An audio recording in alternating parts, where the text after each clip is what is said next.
சற்று முன்னர் கிறிஸ்தவ மத போதகர் இளம் போதகர் ஜான் ஜெபராஜ் கைது செய்யப்பட்டிருக்கிற செய்தி கிடைத்திருக்கிறது. பொதுவாக கிறிஸ்தவ மத கூட்டங்களில் இளைய தலைமுறைகளை அவருடைய அபிஷேக பெருவிழாக்களின் மூலம் லட்சக்கணக்கானவர்களை அவர் மாறுதலுக்கு உட்படுத்தினார்.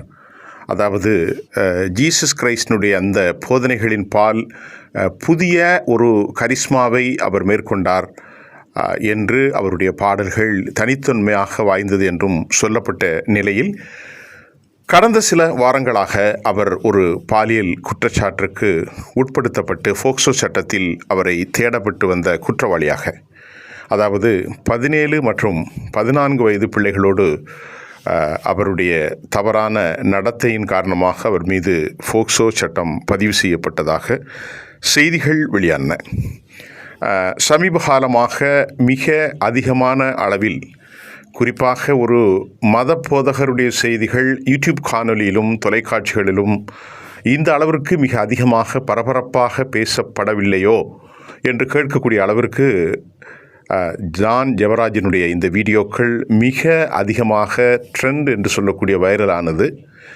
இது ஒரு கிறிஸ்தவ சமூகத்தை தாண்டி பொது ஊடகங்களிலும் அதிக பேச்சு பொருளாக மாறியதற்கு என்ன காரணம் என்பதை நாம் அறிந்து கொள்ள முடியவில்லை. ஆனாலும் அவர் ஒரு பிரபலமான பாடகர், மிகச்சிறந்த பாடலை மேற்கொண்டிருந்தார்.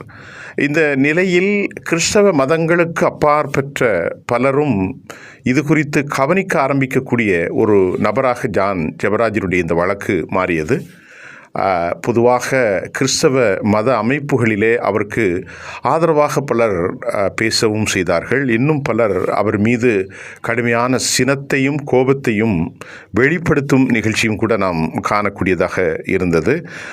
கிறிஸ்தவ மத போதகர்களை, அதாவது மிக வயது முதிர்ந்த போதகர்களை எல்லாம் அவர் கிள்ளுக்கிரையாக மதித்தார். ஆகவே அவர் இந்த தண்டனைக்கு உட்படுத்த வேண்டிய ஒரு ஆள் என்பதையும் கூட அவர்கள் வெளியரங்கமான சில காணொலியை வெளியிட்டிருந்தார்கள். ஆனாலும் கூட அவருக்கு பாசிட்டிவான பல கருத்துகளும் வந்தது. அவர் சிக்க வைக்கப்பட்டிருக்கிறார் என்ற ஒரு கருத்துக்களும் வெளியானது. அவர் தனிப்பட்ட முறையில் வெளியிட்ட பல காணொளிகளில் நான் தொடர்ந்து ஜெபித்து கொண்டிருக்கிறேன் என்றும் சொல்லியிருந்தார். மற்றொரு காணொளியில் அவர் மனைவியோடு பேசுவதை போன்ற ஒரு காணொளி வெளியானது. அவற்றில் நான் சாவுக்கேற்ற திசையை நோக்கி ஓடிக்கொண்டிருக்கிறேன். கிட்டத்தட்ட பல மாதங்கள் உணவு சாப்பிட என்னால் இயலவில்லை. நான் மிக அதிகமாக டிப்ரெஷன் என்கிற மன அழுத்தத்திற்கு உள்ளாகியிருக்கிறேன்.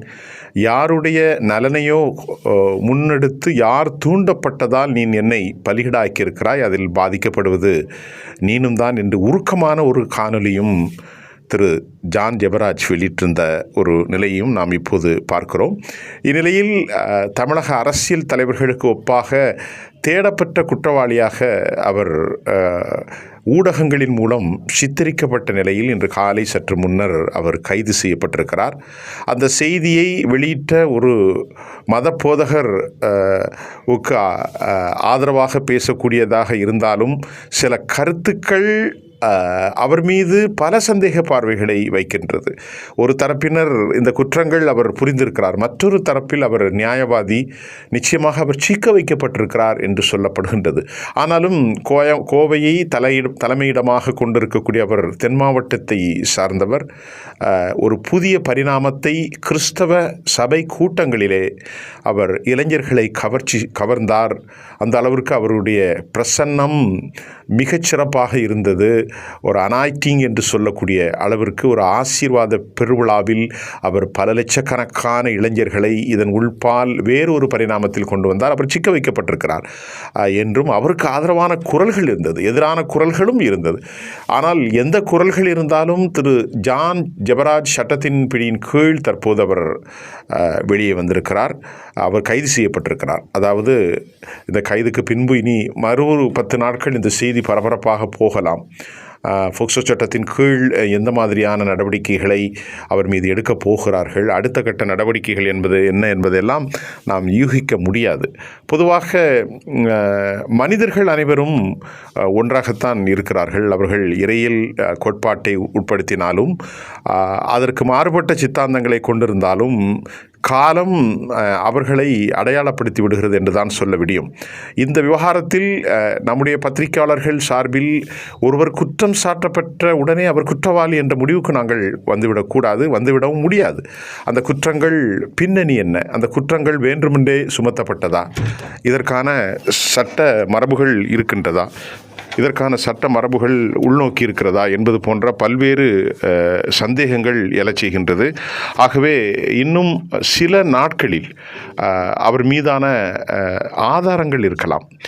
இந்த போக்சோ சட்டத்தில் அவர் உடனடியாக கைது செய்யப்பட்டாலும் சட்ட பிரேரணைகள், அதற்கு நிரூபணங்கள், குற்றச்சாட்டுகள் எல்லாம் பதிவு செய்யப்பட்டு இது ஒரு வழக்கு தொடரப்போகின்றது. இருந்தபோதும் கிறிஸ்தவ சமூகத்தில் இது ஒரு மிகப்பெரிய கருத்து பிரளயத்தை, கருத்து மாற்றத்தை ஏற்படுத்தி இருக்கிறது என்கலாம்.